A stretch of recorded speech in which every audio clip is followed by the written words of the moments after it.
Bienvenue dans notre série de vidéos pour vous aider à mieux comprendre le régime de retraite de l'Université McGill.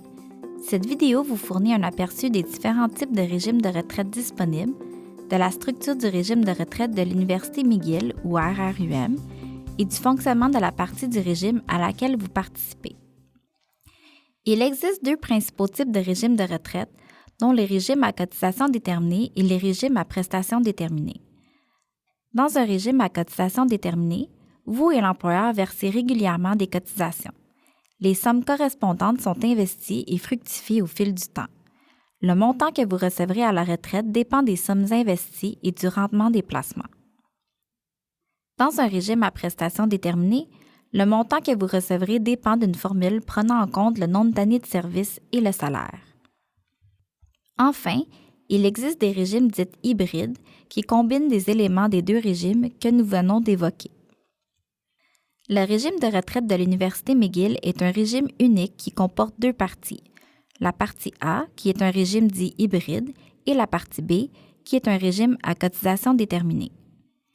Les participants qui ont rejoint McGill avant le 1er janvier 2009 cotisent dans la partie A, tandis que ceux qui ont rejoint McGill à cette date ou après cotisent dans la partie B. Cette vidéo porte sur la partie B, c'est-à-dire sur la partie dite cotisation déterminée du RRUM. Voici Marie. Marie a commencé de travailler à temps plein à l'université le 1er janvier 2009. Bien qu'elle aurait pu adhérer immédiatement au régime, d'autres priorités financières l'ont obligée à reporter son adhésion au régime pendant 5 ans, si bien qu'elle a adhéré seulement à la date devenue obligatoire, c'est-à-dire le 1er janvier 2014. Lorsqu'elle a adhéré, son salaire était d'environ 62 000 $ et elle avait 44 ans. Puisque Marie a été recrutée le 1er janvier 2009, elle fait automatiquement partie de la partie B, le volet à cotisation déterminée du RRUM. Voyons à présent comment fonctionnent les cotisations de Marie. Marie et McGill cotisent dans le volet à cotisation déterminée du RRUM et, puisqu'elle travaille au Québec, Marie et McGill versent aussi des cotisations au régime des rentes du Québec, ou RRQ. Examinons dans un premier temps les cotisations au RRQ. Chaque année, Marie et McGill versent des cotisations au RRQ d'un montant équivalent. Celles-ci sont calculées sur la partie du salaire admissible qui dépasse l'exemption générale pour l'année, jusqu'à concurrence du maximum des gains admissibles, ou MGA, au RRQ pour l'année. Depuis le 1er janvier 2024, une deuxième cotisation supplémentaire est retenue.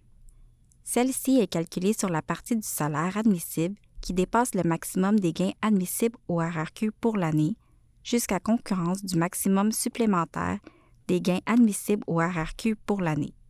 Lorsque ces limites sont atteintes, les cotisations au RRQ cessent jusqu'au début de l'année suivante. Nous allons voir dans quelques instants comment les cotisations au RRQ influent sur le taux de cotisation au RRUM. Examinons à présent les cotisations au RRUM dont le taux est en fonction de votre âge. Sur la partie du salaire située en dessous du maximum des gains admissibles ou MGA au RRQ, Marie, qui fait partie de la tranche d'âge 40 à 49 ans avec un revenu actuel de 82 000 $, cotise à 5,2 %, tandis que McGill cotise à 5,7 %. Si le plafond des gains admissibles ou MGA au RRQ est atteint pendant l'année, toutes les cotisations au RRQ s'arrêtent et McGill, comme Marie, cotise 1,8 % de plus au RRUM jusqu'à la fin de l'année. Vers la fin de l'année, les employés qui gagnent un salaire annuel supérieur au maximum des gains admissibles au RRQ observeront un changement dans leur cotisation au RRUM et au RRQ sur leur talon de paye. Dans le cas de Marie, après avoir atteint le maximum du RRQ, son taux de cotisation passe à 7 % et celui de McGill à 7,5 % jusqu'à la fin de l'année. Projetons-nous maintenant à la fin de 2034. Après 21 ans de participation au régime, Marie est prête à prendre sa retraite. Le solde de son compte dépend des cotisations versées et du rendement des placements au fil des années. Au cours de cette période, Marie a cotisé 120 500 $ et McGill 150 000 $. Les placements ont dégagé un rendement de 207 800 $, si bien que le solde du compte de cotisation déterminée de Marie s'établit à 478 300 $. Résumons à présent la situation de Marie en ce qui concerne la retraite. Marie a commencé à travailler à McGill le 1er janvier 2009. Elle a commencé à cotiser en 2014 à l'âge de 44 ans. Elle a pris sa retraite à 64 ans et après 21 ans de participation au régime de retraite, le solde final de son compte de cotisation s'établit à 478 300 $. Et si Marie avait reporté seulement d'1 an au lieu de 5 ans son adhésion au régime? Elle aurait alors cotisé 133 000 $ et McGill 162 800 $. Le rendement des placements aurait été de 295 300 $ et la valeur totale de son compte à la retraite aurait été de 591 100 $. Mieux encore, quelle serait la situation si Marie avait commencé à cotiser dès qu'elle y était admissible, soit 5 ans plus tôt qu'elle ne l'a fait?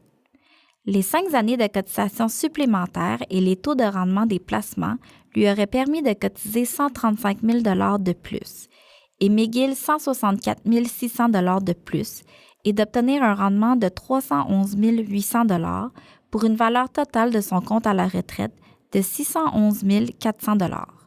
Cet exemple illustre l'importance d'adhérer dès que possible au régime de retraite et montre comment des cotisations régulières au RRUM peuvent fructifier et se transformer en revenus de retraite substantiels.